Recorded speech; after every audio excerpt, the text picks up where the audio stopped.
Halo guys, balik lagi sama gue di channel ini. Pernah nggak sih lu merasa udah berlama-lama nongkrong di depan buku atau laptop, baca berulang-ulang, tapi pas ditanya besoknya, blank? Atau iri lihat temen yang kayaknya santai aja, tapi nilainya selalu jos gandos? Gue pernah banget ngalamin itu, dan rasanya bikin frustrasi banget. Nah, apa jadinya kalau gue bilang ada cara untuk belajar lebih cerdas, bukan lebih keras?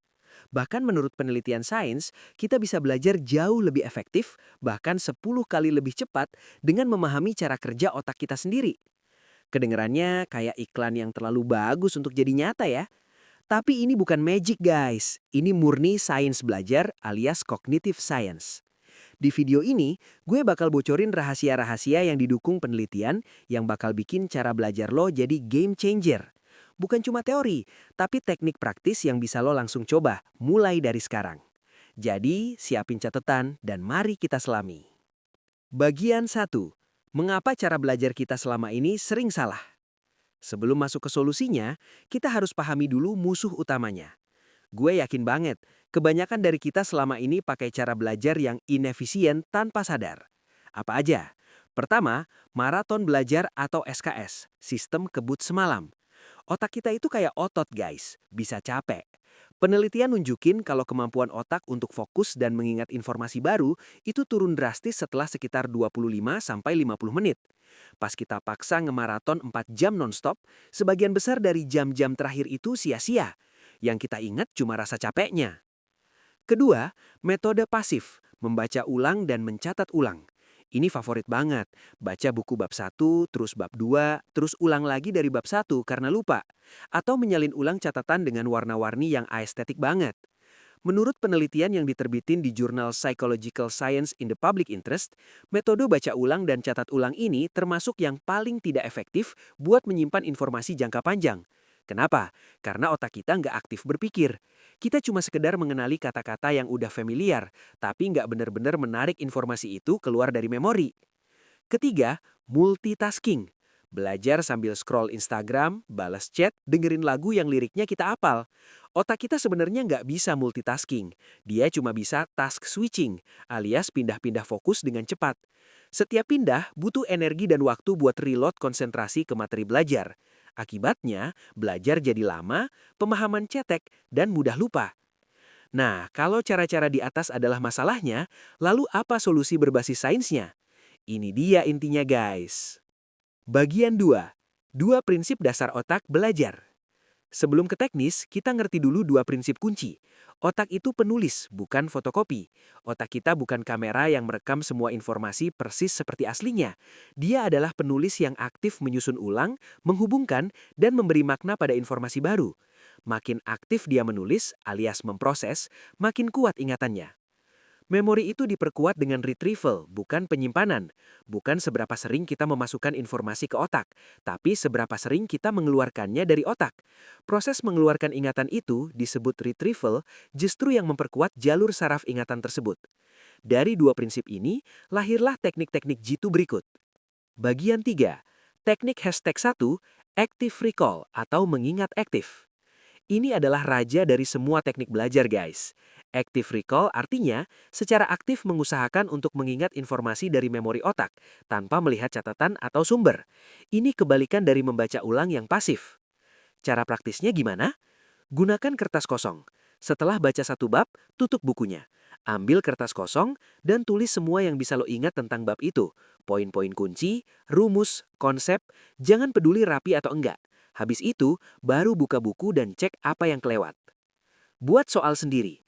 Saat baca materi, bayangkan lo jadi guru yang mau bikin kuis. Buat 5-10 pertanyaan kunci dari materi itu. Besoknya, coba jawab pertanyaan itu tanpa lihat catatan. Gunakan flashcard digital. Aplikasi kayak Anki atau Quizlet itu dasarnya pakai prinsip active recall. Dia memaksa kita untuk mengingat jawaban sebelum dibalik kartunya. Studi dari sains dan berbagai penelitian kognitif udah berkali-kali membuktikan bahwa latihan mengingat atau retrieval practice meningkatkan retensi memori jangka panjang jauh lebih efektif daripada metode pasif manapun. Bagian 4. Teknik hashtag 2, spaced repetition atau pengulangan berjarak. Pernah dengar Ebbinghaus forgetting curve? Ilmuwan Hermann Ebbinghaus nemuin kalau kita melupakan informasi dengan cepat kalau nggak diulang. Tapi, jika kita mengulang di waktu-waktu yang tepat, kurva lupa ini jadi lebih landai dan informasi nempel lebih lama. Spaced repetition adalah teknik mengulang materi dengan interval waktu yang semakin panjang. Jadi bukan diulang 5 kali dalam sehari, tapi diulang hari ini, lalu besok, lalu 3 hari lagi, lalu seminggu lagi, lalu sebulan lagi, lalu sebulan lagi. Ini lebih efektif.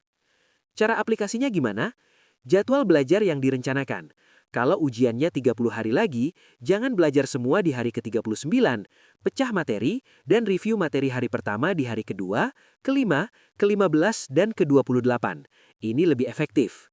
Manfaatin aplikasi. Aplikasi flashcard kayak Anki secara otomatis ngatur ini. Kartu yang susah diingat akan sering muncul, yang udah lancar akan jarang muncul. Ini belajar yang benar-benar efisien. Bagian 3, The Feynman Technique atau teknik Feynman. Teknik ini dinamain Feynman dari fisikawan peraih Nobel yang terkenal bisa jelasin konsep rumit dengan cara yang sederhana banget. Intinya, kalau lo nggak bisa jelasin sesuatu dengan sederhana, berarti lo belum benar-benar paham. Langkah-langkahnya, pilih satu konsep yang mau dipelajari. Jelaskan konsep itu seolah-olah ke anak umur 12 tahun.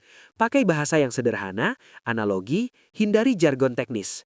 Ini bakal nunjukin celah-celah pemahaman lo. Identifikasi gap atau kelemahan. Pas ngejelasin, lo pasti merasa ada bagian yang ngeblank atau ribet banget dijelasin. Nah, itu titik lemah lo. Kembali lagi ke sumber belajar, pelajari bagian itu sampai paham betul. Sederhanakan dan analogikan lagi. Setelah mengisi gap, coba jelaskan lagi dengan lebih sederhana. Buat analogi yang mudah dicerna. Teknik ini memaksa lo untuk memproses informasi secara mendalam dan mengorganisirnya di otak dengan cara yang logis, yang bikin ingatannya jadi kuat banget. Bagian 4. Interleaving practice atau latihan selang-seling. Kebanyakan kita belajar dengan sistem blocking, latihan soal matematika bab A semua dulu baru lanjut ke bab B. Ternyata, lebih efektif kalau kita selang-seling, jadi kerjakan sedikit soal bab A, lalu bab B, lalu kembali lagi ke bab A, lalu bab C, dan seterusnya. Kenapa? Karena dengan interleaving, otak kita dipaksa untuk membedakan tipe soal dan memilih strategi penyelesaian yang tepat setiap kali. Ini kayak latihan cross-training buat otak. Otak jadi belajar kapan menggunakan suatu konsep, bukan cuma bagaimana menggunakannya. Riset dari Journal of Educational Psychology nunjukin ini lebih efektif buat pemahaman jangka panjang dan transfer ilmu ke situasi baru. Kesimpulan.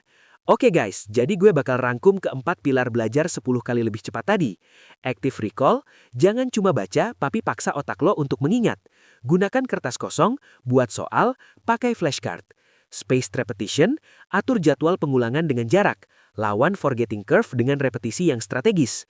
Feynman Technique, uji pemahaman lo dengan cara menjelaskan ke orang lain. Jika bisa disederhanakan, berarti benar-benar paham. Interleaving, jangan blok satu materi saja, campur dan selang-seling latihan soalnya untuk membangun kelincahan otak. Intinya adalah belajar dengan aktif dan strategis. Ganti kebiasaan pasif seperti membaca ulang dengan kebiasaan aktif seperti mengingat dan menjelaskan. Otak kita itu mesin yang luar biasa, tapi kita harus pakai dengan cara yang benar. Ini bukan tentang jadi jenius bawaan lahir, tapi tentang punya toolkit yang tepat. Lo nggak perlu belajar lebih lama, tapi belajar lebih cerdas. Penutup. Gimana guys? Teknik mana yang paling pengen lo coba duluan? Mungkin semuanya terdengar berat di awal, tapi percayalah, begitu lo terbiasa, hasilnya akan luar biasa. Coba satu persatu, evaluasi, dan lihat perbedaannya dalam ujian atau dalam nguasain skill baru lo. Jika video ini membantu, bantu gue dengan cara tekan tombol like, subscribe, dan nyalain bel notifikasi biar nggak ketinggalan video tentang produktivitas dan self-improvement lainnya. Share juga ke teman-teman lo yang mungkin lagi struggle dengan cara belajarnya. Ada pertanyaan atau pengalaman pribadi dengan teknik ini? Tulis banget di kolom komentar di bawah ini ya, gue bakal baca. Sampai jumpa di video berikutnya, tetap semangat buat upgrade diri setiap harinya. Peace out!